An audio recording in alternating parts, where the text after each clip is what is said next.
Martin's Close by M.R.James and read by Chris Halton. Some few years back I was staying with the rector of a parish in the West, where the society to which I belong owns property. I was to go over some of this land, and on the first morning of my visit, soon after breakfast, the estate carpenter and general handyman John Hill was announced as in readiness to accompany us. The rector asked which part of the parish we were to visit that morning. The estate map was produced, and when we had showed him our round, he put his finger on a particular spot. "Don't forget," he said, "to ask John Hill about Martin's Close when you get there. I should like to hear what he tells you." "What ought he to tell us?" I said. "I haven't the slightest idea," said the rector, "or if that is not exactly true, it will do till lunchtime." And here he was called away. We set out. John Hill is not a man to withhold such information as he possesses on any point, and you may gather from him much that is of interest about the people of the place and their talk. An unfamiliar word, or one that he thinks ought to be unfamiliar to you, he will usually spell as cob and the like. It is not, however, relevant to my purpose to record his conversation before the moment when we reach Martin's Close. The bit of land is noticeable, for it is one of the smallest enclosures you are likely to see. A very few square yards, hedged in with quickset on all sides, and without any gate or gap leading into it. You might take it for a small cottage garden long deserted, but that it lies away from the village and bears no trace of cultivation. It is at no great distance from the road, and is part of what is there called a moor, in other words, a rough upland pasture cut up into largish fields. "Why is this little bit hedged off so?" I asked, and John Hill, whose answer I cannot represent as perfectly as I should like, was not at fault. "That's what we call Martin's Close, sir, and 'tis a curious thing about that bit of land, sir. Goes by the name of Martin's Close, sir. Martin. Martin. Beg pardon, sir, did rector tell you to make inquiry of me about that, sir?" "Yes, he did." "Ah, I thought so much, sir. I was telling rector about that last week, and he was very much interested. It 'pears there's a murderer buried there, sir, by the name of Martin. Old Samuel Saunders, that formerly lived here at what we call Southtown, sir. He had a long tale about that, sir. Terrible murder done upon a young woman, sir. Cut her throat and cast her in the water down here." "Was he hung for it?" "Yes, sir. He was hung just up here on the roadway, by what I've heard, on the Holy Innocents' Day, many 100 years ago, by the man that went by the name of the Bloody Judge. Terrible red and bloody, I've heard." "Was his name Jeffries, do you think?" "Might be possible 'twas. Jeffries, J-E-F Jeffries. I reckon 'twas, and the tale I've heard many times from Mr. Saunders, how this young man Martin, George Martin, was troubled before his cruel action come to light by the young woman's spirit." "How was that, do you know?" "No, sir, I don't exactly know how 'twas with it, but by what I've heard he was fairly tormented, and rightly to. Old Mr. Saunders, he told a history regarding a cupboard down here in the New Inn. According to what he related, this young woman's spirit come out of this cupboard, but I don't recollect the matter." This was the sum of John Hill's information. We passed on, and in due time I reported what I had heard to the rector. He was able to show me from the parish account books that a gibbet had been paid for in 1684, and a grave dug in the following year, both for the benefit of George Martin, but he was unable to suggest anyone in the parish, Saunders being now gone, who was likely to throw any further light on the story. Naturally, upon my return to the neighbourhood of libraries, I made search in the more obvious places. The trial seemed to be nowhere reported. A newspaper of the time and one or more newsletters, however, had some short notices, from which I learnt that, on the ground of local prejudice against the prisoner, he was described as a young gentleman of a good estate. The venue had been moved from Exeter to London, that Jeffries had been the judge and death the sentence, and that there had been some singular passages in the evidence. Nothing further transpired till September of this year. A friend who knew me to be interested in Jeffries then sent me a leaf torn out of a second-hand bookseller's catalogue with the entry, "Jeffries Judge, interesting old manuscript, trial for murder and so forth, from which I gathered to my delight that I could become possessed for a very few shillings of what seemed to be a verbatim report in shorthand of the Martin trial. I telegraphed for the manuscript and got it. It was a thin-bound volume provided with a title written in longhand by someone in the 18th century, who had also added this note. My father, who took these notes in court, told me that the prisoner's friends had made interest with Judge Jeffreys that no report should be put out. He had intended doing this himself when times were better, and had showed it to the Reverend Mr. Glanville, who encouraged his design very warmly, but death surprised them both before it could be brought to an accomplishment. The initials W.G. are appended. I'm advised that the original reporter may have been T. Gurney, who appears in that capacity in more than one state trial. This was all that I could read for myself. After no long delay, I heard of someone who was capable of deciphering the shorthand of the 17th century, and a little time ago the typewritten copy of the whole manuscript was laid before me.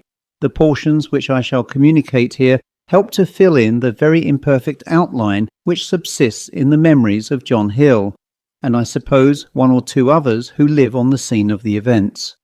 The report begins with a species of preface, the general effect of which is that the copy is not that actually taken in court, though it is a true copy in regard to the notes of what was said, but that the writer has added to it some remarkable passages that took place during the trial, and has made this present fair copy of the whole, intending at some favourable time to publish it, but has not put it into longhand, lest it should fall into the possession of unauthorized persons, and he or his family be deprived of the profit.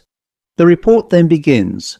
This case came on to be tried on Wednesday, the 19th of November, between our Sovereign Lord the King and George Martin, Esquire, of, I take leave to omit some of the place names, at a sessions of Oyer and Terminer and Jail Delivery, at the Old Bailey, and the prisoner, being in Newgate, was brought to the bar.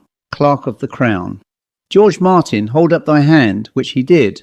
Then the indictment was read, which set forth that the prisoner, not having the fear of God before his eyes, but being moved and seduced by the instigation of the devil, upon the 15th day of May, in the 36th year of our Sovereign Lord King Charles II, with force and arms in the parish aforesaid, in and upon Anne Clark, spinster, of the same place, in the peace of God, and of our said Sovereign Lord the King, then and there being, feloniously, wilfully, and of your malice aforethought, did make an assault, and with a certain knife value a penny, the throat of the said Anne Clark then and there did cut, of the which wound the said Anne Clark then and there did die, and the body of the said Anne Clark did cast into a certain pond of water, situate in the same parish, with more that is not material to our purpose, against the peace of our Sovereign Lord the King, his crown and dignity. Then the prisoner prayed a copy of the indictment. Lord Chief Justice, Sir George Jeffreys. What is this? Sure you know that is never allowed. Besides, here is a plain indictment as ever I heard. You have nothing to do but to plead to it. Prisoner. My lord, I apprehend there may be matter of law arising out of the indictment, and I would humbly beg the court to assign me counsel to consider of it. Besides, my lord, I believe it was done in another case. Copy of the indictment was allowed. Lord Chief Justice. What case was that? Prisoner. Truly, my lord, I have been kept close prisoner ever since I came up from Exeter Castle, and no one allowed to come at me, and no one to advise with. Lord Chief Justice. But I say, what was that case you allege? Prisoner. My lord, I cannot tell your lordship precisely the name of the case, but it is in my mind that there was such an one, and I would humbly desire. Lord Chief Justice. All this is nothing. Name your case, and we will tell you whether there be any matter for you in it. God forbid but you should have anything that may be allowed you by law, but this is against law, and we must keep the course of the court. Attorney General, Sir Robert Sawyer. My lord, we pray for the King that he may be asked to plead. Clerk of the Court. Are you guilty of the murder whereof you stand indicted, or not guilty? Prisoner. My lord, I would humbly offer this to the court. If I plead now, shall I have an opportunity after to accept against the indictment, Lord Chief Justice? Yes, that comes after verdict. That will be saved to you and counsel assigned if there be matter of law. But that which you have now to do is to plead. Then, after some little parleying with the court, which seemed strange upon such a plain indictment, the prisoner pleaded not guilty. Clerk of the court, culprit, how wilt thou be tried? Prisoner, by God and my country. Clerk of the court, God send thee a good deliverance. Lord Chief Justice, why, how is this? Here has been a great to-do that you should not be tried at Exeter by your country, but be brought here to London, and now you ask to be tried by your country. Must we send you to Exeter again? Prisoner, my lord, I understood it was the form. Lord Chief Justice, so it is, ma'am, we spoke only in the way of pleasantness. Well, go on and swear the jury. So they were sworn. I omit the names. There was no challenging on the prisoner's part, for, as he said, he did not know any of the persons called. Thereupon the prisoner asked for the use of pen, ink, and paper, to which the Lord Chief Justice replied, Aye, aye, in God's name let him have it. Then the usual charge was delivered to the jury, and the case opened by the junior counsel for the King, Mr. Dolben. The Attorney General followed. May it please your lordship and you gentlemen of the jury, I am of counsel for the King against the prisoner at the bar. You have heard that he stands indicted for a murder done upon the person of a young girl. Such crimes as this you may perhaps reckon to be not uncommon, and indeed, in these times, I am sorry to say it, there is scarce any fact so barbarous and unnatural, but what we may hear almost daily instances of it. But I must confess that in this murder that is charged upon the prisoner, there are some particular features that mark it out to be such as I hope has but seldom, if ever, been perpetrated upon English ground.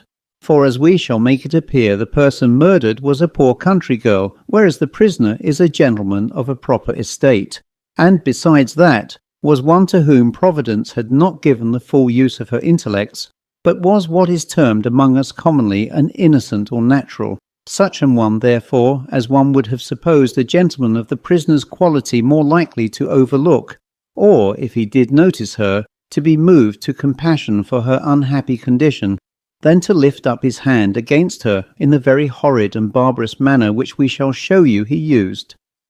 Now to begin at the beginning and open the matter to you orderly.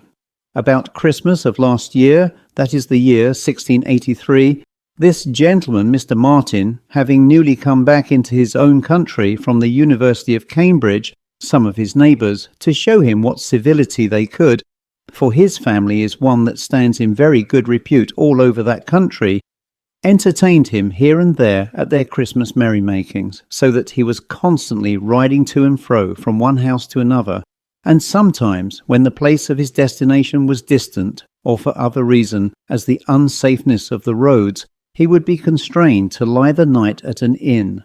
In this way it happened that he came, a day or two after the Christmas, to the place where this young girl lived with her parents, and put up at the inn there, called the New Inn, which is, as I am informed, a house of good repute. Here was some dancing going on among the people of the place, and Anne Clark had been brought in, it seems, by her elder sister to look on.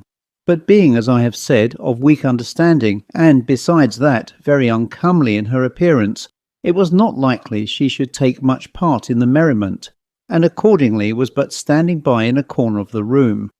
The prisoner at the bar, seeing her, one must suppose by way of a jest, asked her would she dance with him, and in spite of what her sister and others could say to prevent it, and to dissuade her. Lord Chief Justice, come, Mr. Attorney, we are not set here to listen to tales of Christmas parties in taverns. I would not interrupt you, but sure you have more weighty matters than this. You will be telling us next what tune they dance to. Attorney, my lord, I would not take up the time of the court with what is not material, but we reckon it to be material to show how this unlikely acquaintance begun. And as for the tune, I believe, indeed, our evidence will show that even that hath a bearing on the matter in hand. Lord Chief Justice, go on, in God's name, but give us nothing that is impertinent. Attorney, indeed, my lord, I will keep to my matter. But, gentlemen, having now shown you, as I think, enough of this first meeting between the murdered person and the prisoner, I will shorten my tale so far as to say that from then on there were frequent meetings of the two, for the young woman was greatly tickled with having got hold, as she conceived it, of so likely a sweetheart, and he being once a week at least in the habit of passing through the street where she lived, she would be always on the watch for him, and it seems they had a signal arranged. He should whistle the tune that was played at the tavern. It is a tune, as I am informed, well known in that country, and has a burden. Madam, will you walk, will you talk with me? Lord Chief Justice, aye, I remember it in my own country, in Shropshire. It runs somehow thus, doth it not? Here his lordship whistled a part of a tune, which was very observable, and seemed below the dignity of the court. And it appears he felt it so himself, for he said, "But this is by the mark, and I doubt it is the first time we have had dance tunes in this court. The most part of the dancing we give occasion for is done at Tyburn," looking at the prisoner, who appeared very much disordered. "You said the tune was material to your case, Mr. Attorney, and upon my life I think Mr. Martin agrees with you. What ails you, man? Staring like a player that sees a ghost. Prisoner! My lord, I was amazed at hearing such trivial, foolish things as they bring against me. Lord Chief Justice, well, it lies upon Mr. Attorney to show whether they be trivial or not. But I must say, if he has nothing worse than this, he has said, you have no great cause to be in amaze. Doth it not lie something deeper? But go on, Mr. Attorney. Attorney. My lord and gentlemen, all that I have said so far you may indeed very reasonably reckon as having an appearance of triviality, and to be sure, had the matter gone no further than the humouring of a poor silly girl by a young gentleman of quality, it had been very well. But to proceed, we shall make it appear that after 3 or 4 weeks the prisoner became contracted to a young gentlewoman of that country, one suitable every way to his own condition. And such an arrangement was on foot that seemed to promise him a happy and a reputable living. But within no very long time it seems that this young gentlewoman, hearing of the jest that was going about that countryside with regard to the prisoner and Anne Clark, conceived that it was not only an unworthy carriage on the part of her lover, but a derogation to herself, that he should suffer his name to be sport for tavern company. And so without more ado she, with the consent of her parents, signified to the prisoner that the match between them was at an end.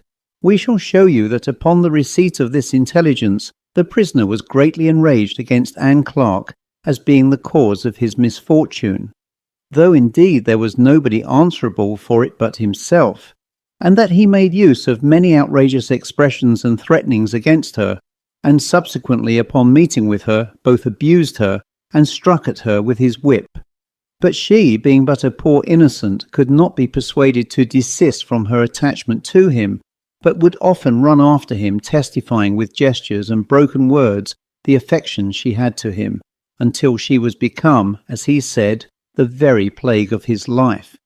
Yet, being that affairs in which he was now engaged necessarily took him by the house in which he lived, he could not, as I am willing to believe he would otherwise have done, avoid meeting with her from time to time.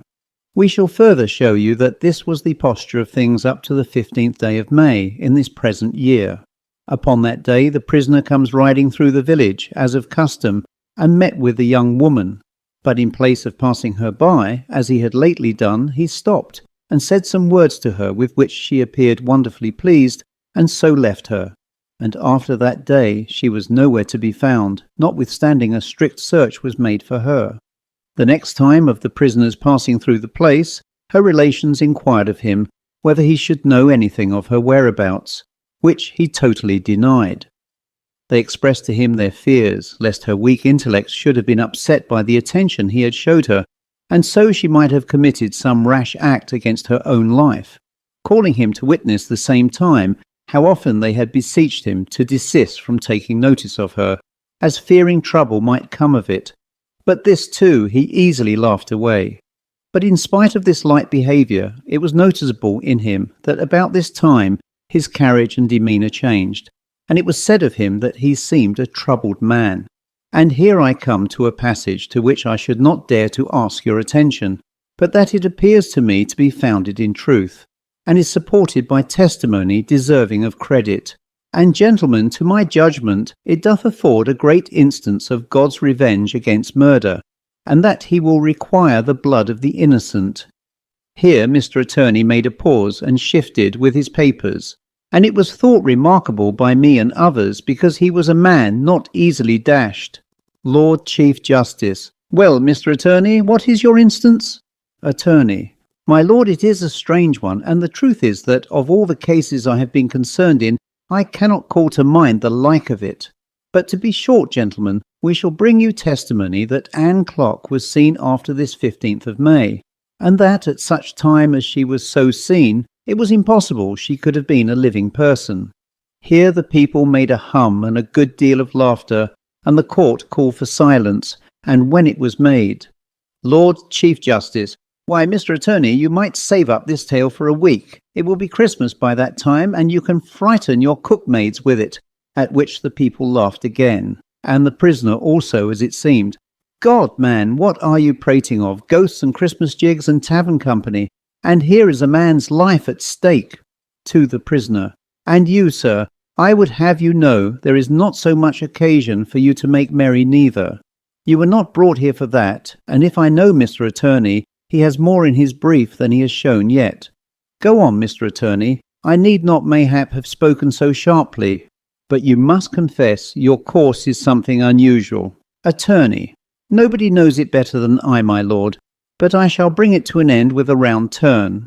I shall show you, gentlemen, that Anne Clark's body was found in the month of June in a pond of water with the throat cut, that a knife belonging to the prisoner was found in the same water, that he made efforts to recover the said knife from the water, that the coroner's quest brought in a verdict against the prisoner at the bar, and that therefore he should by course have been tried at Exeter, but that, suit being made on his behalf, on account that an impartial jury could not be found to try him in his own country, he hath had that singular favour shown him that he should be tried here in London. And so we will proceed to call our evidence. Then the facts of the acquaintance between the prisoner and Anne Clark were proved, and also the coroner's inquest. I pass over this portion of the trial, for it offers nothing of special interest. Sarah Arscott was next called and sworn.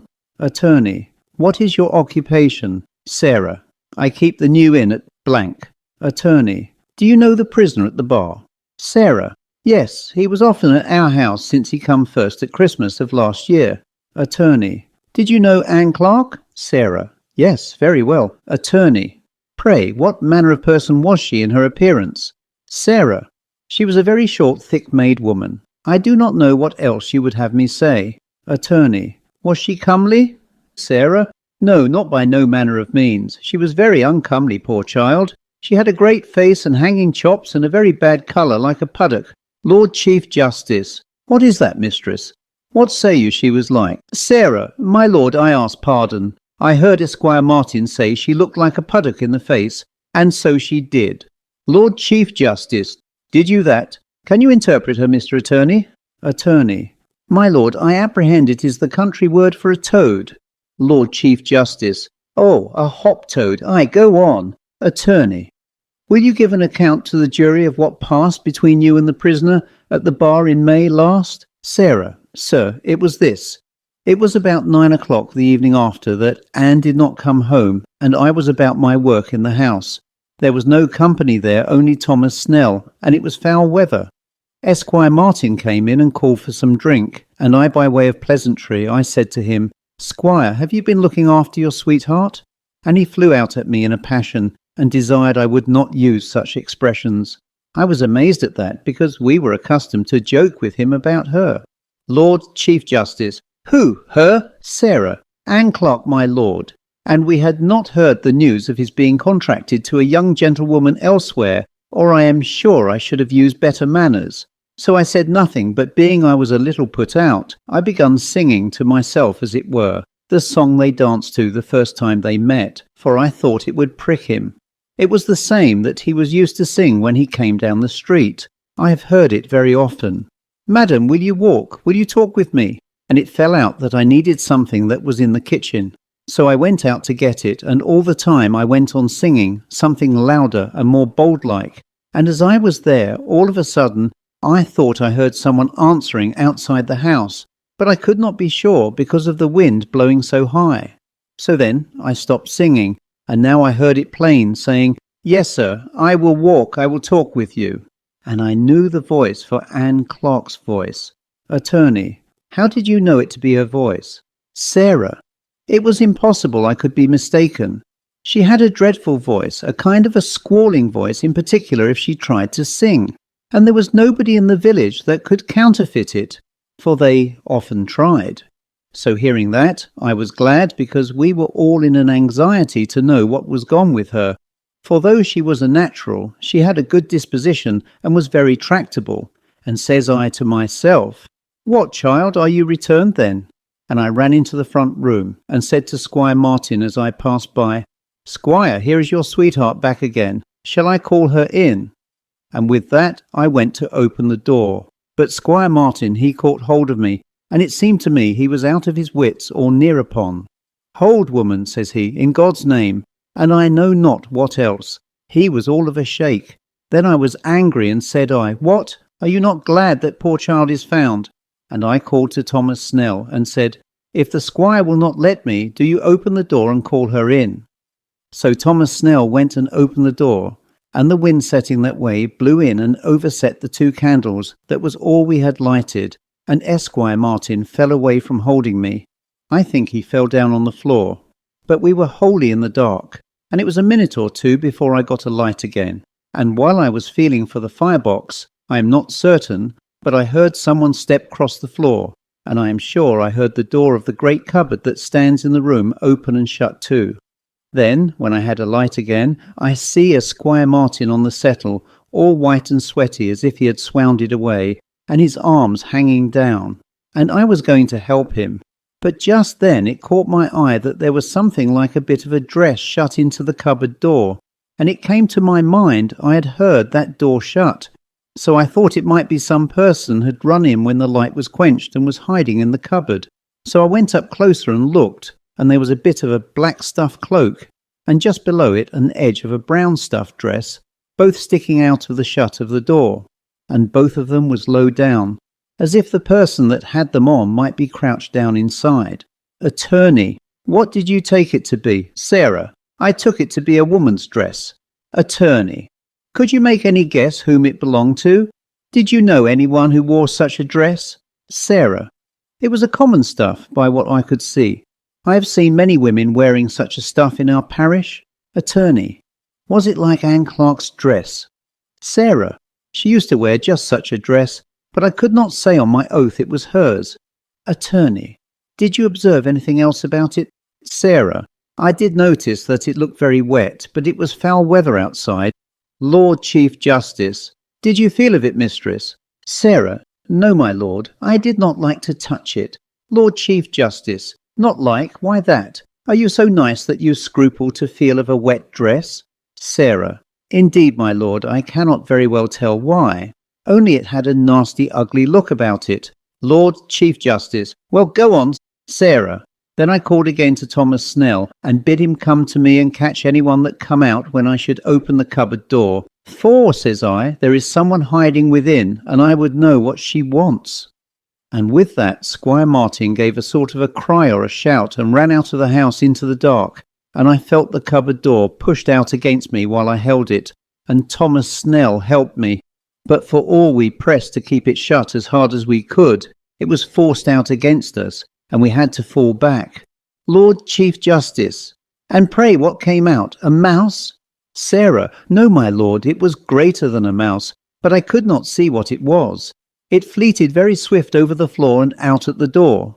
Lord Chief Justice: But come, what did it look like? Was it a person? Sarah: My lord, I cannot tell what it was, but it ran very low, and it was of a dark colour. We were both daunted by it, Thomas Snell and I, but we made all the haste we could after it to the door that stood open. And we looked out, but it was dark, and we could see nothing. Lord Chief Justice: Was there no tracks of it on the floor? What floor have you there?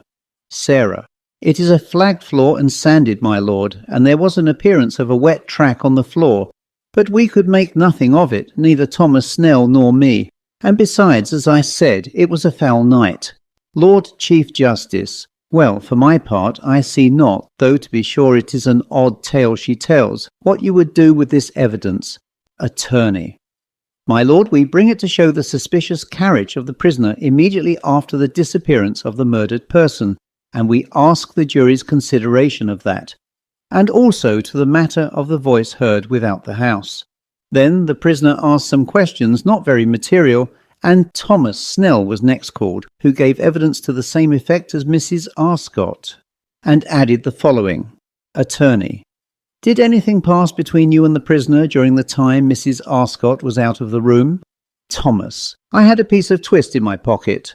Attorney: Twist of what? Thomas: Twist of tobacco, sir, and I felt a disposition to take a pipe of tobacco.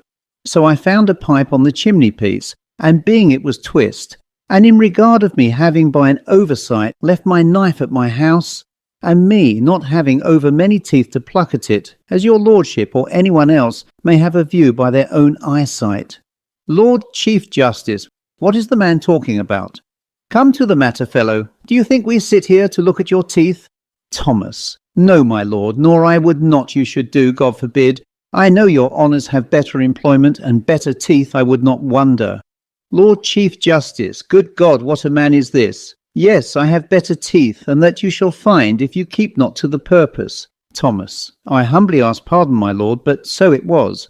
And I took upon me, thinking no harm, to ask Squire Martin to lend me his knife to cut my tobacco.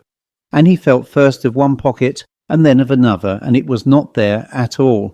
And says I, What, have you lost your knife, squire? And up he gets, and feels again, and he sat down, and such a groan as he gave. Good God, he says, I must have left it there. But, says I, squire, by all appearance it is not there. Did you set a value on it, says I, you might have it cried. But he sat there and put his head between his hands, and seemed to take no notice to what I said. And then it was Mistress Arscott come tracking back out of the kitchen place. Asked if he heard the voice singing outside the house. He said no, but the door into the kitchen was shut, and there was a high wind, but says that no one could mistake Anne Clark's voice. Then a boy, William Redaway, about 13 years of age, was called, and by the usual questions put by the Lord Chief Justice, it was ascertained that he knew the nature of an oath, and so he was sworn. His evidence referred to a time about a week later. Attorney: Now, child, don't be frighted. There is no one here will hurt you if you speak the truth. Lord Chief Justice: Aye, if he speak the truth. But remember, child, thou art in the presence of the great God of heaven and earth, that hath the keys of hell, and of us that are the king's officers, and have the keys of Newgate. And remember, too, there is a man's life in question, and if thou tellest a lie, and by that means he comes to an ill end, thou art no better than his murderer, and so speak the truth.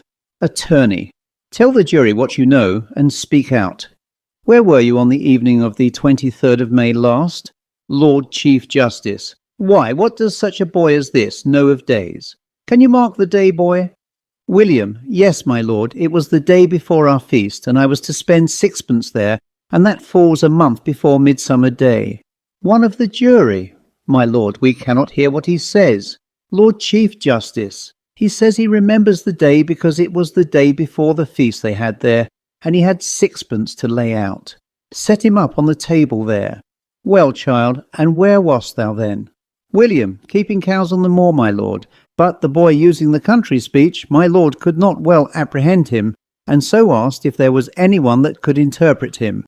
And it was answered the parson of the parish was there, and he was accordingly sworn, and so the evidence given. The boy said, I was on the moor about 6 o'clock, and sitting behind a bush of furze near a pond of water, and the prisoner came very cautiously, and looking about him, having something like a long pole in his hand, and stopped a good while as if he would be listening, and then began to feel in the water with the pole, and I, being very near the water, not above 5 yards, heard as if the pole struck up against something that made a wallowing sound, and the prisoner dropped the pole and threw himself on the ground, and rolled himself about very strangely with his hands to his ears, and so after a while got up and went creeping away. Asked if he had had any communication with the prisoner? Yes, a day or two before, the prisoner, hearing I was used to be on the moor, he asked me if I had seen a knife laying about, and said he would give sixpence to find it. And I said I had not seen any such thing, but I would ask about. Then he said he would give me sixpence to say nothing, and so he did. Lord Chief Justice: And was that the sixpence you were to lay out at the feast? William. Yes, if you please, my lord. Asked if he had observed anything particular as to the pond of water, he said, no, except that it begun to have a very ill smell, and the cows would not drink of it for some days before. Asked if he had ever seen the prisoner and Anne Clark in company together, he began to cry very much, and it was a long time before they could get him to speak intelligibly. At last the parson of the parish, Mr. Matthews, got him to be quiet, and the question being put to him again, he said he had seen Anne Clark waiting on the moor for the prisoner at some way off, several times since last Christmas. Attorney, did you see her close so as to be sure it was she? William. Yes, quite sure. Lord Chief Justice. How quite sure, child? William. Because she would stand and jump up and down and clap her arms like a goose, which he called by some country name, but the parson explained it to be a goose, and then she was of such a shape that it could not be no one else. Attorney. What was the last time that you so saw her? Then the witness began to cry again, and clung very much to Mr. Matthews, who bid him not be frightened. And so at last he told this story, that on the day before their feast, being the same evening that he had before spoken of, after the prisoner had gone away, it being then twilight, and he very desirous to get home, but afraid for the present to stir from where he was, lest the prisoner should see him, remained some few minutes behind the bush, looking on the pond, and saw something dark come up out of the water at the edge of the pond farthest away from him, and so up the bank. And when it got to the top, where he could see it plain against the sky, it stood up and flapped the arms up and down, and then run off very swiftly in the same direction the prisoner had taken. And being asked very strictly who he took it to be, he said upon his oath that it could be nobody but Anne Clark.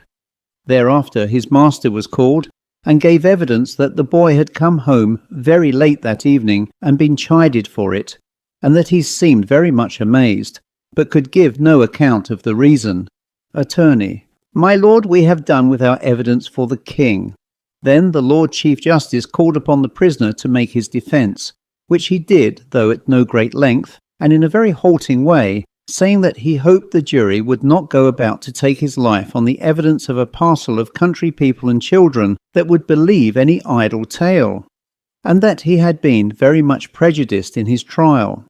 At which the Lord Chief Justice interrupted him, saying that he had had singular favour shown to him in having his trial removed from Exeter, which the prisoner acknowledging, said that he meant rather that since he was brought to London, there had not been care taken to keep him secured from interruption and disturbance, upon which the Lord Chief Justice ordered the marshal to be called, and questioned him about the safe keeping of the prisoner, but could find nothing, except the marshal said that he had been informed by the underkeeper that they had seen a person outside his door or going up the stairs to it, but there was no possibility the person should have got in.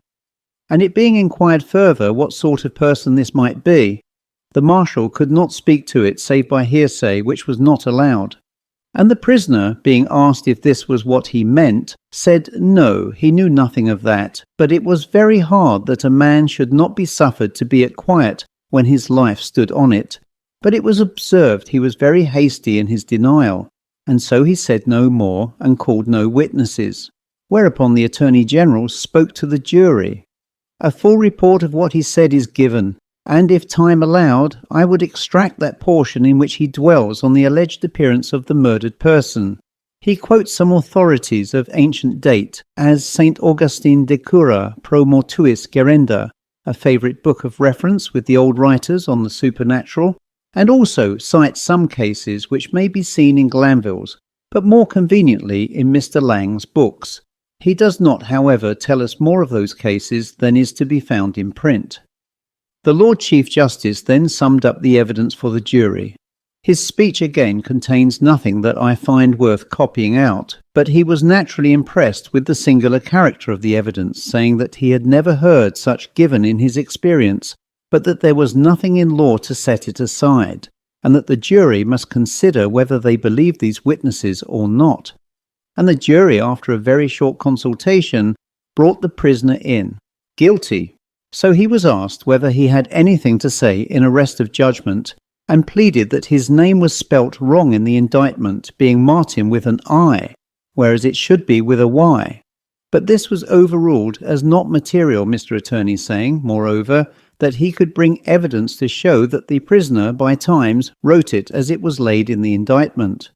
And the prisoner having nothing further to offer, sentence of death was passed upon him, and that he should be hanged in chains upon a gibbet near the place where the fact was committed, and that execution should take place upon the 28th of December next ensuing, being Innocents' Day. Thereafter the prisoner, being to all appearance in a state of desperation, made shift to ask the Lord Chief Justice that his relations might be allowed to come to him during the short time he had to live. Lord Chief Justice: Aye, with all my heart, so it be in the presence of the keeper, and Anne Clark may come to you as well, for what I care. At which the prisoner broke out and cried to his lordship not to use such words to him, and his lordship very angrily told him he deserved no tenderness at any man's hands for a cowardly butcherly murderer that had not the stomach to take the reward of his deeds. And I hope to God, said he, that she will be with you by day and by night till an end is made of you. Then the prisoner was removed, and so far as I saw, he was in a swound, and the court broke up. I cannot refrain from observing that the prisoner during all the time of the trial seemed to be more uneasy than is commonly the case even in capital causes, that, for example, he was looking narrowly among the people, and often turning around very sharply, as if some person might be at his ear. It was also very noticeable at this trial what a silence the people kept, and further, though this might not be otherwise than natural in that season of the year, what a darkness and obscurity there was in the courtroom, lights being brought in not long after 2 o'clock in the day, and yet no fog in the town. It was not without interest that I heard lately from some young men who had been giving a concert in the village I speak of, that a very cold reception was accorded to the song which has been mentioned in this narrative. Madam, will you walk? It came out in some talk they had next morning with some of the local people that song was regarded with an invincible repugnance. It was not so, they believed, at North Taunton, but here it was reckoned to be unlucky. However, why that view was taken, no one had the shadow of an idea. The end.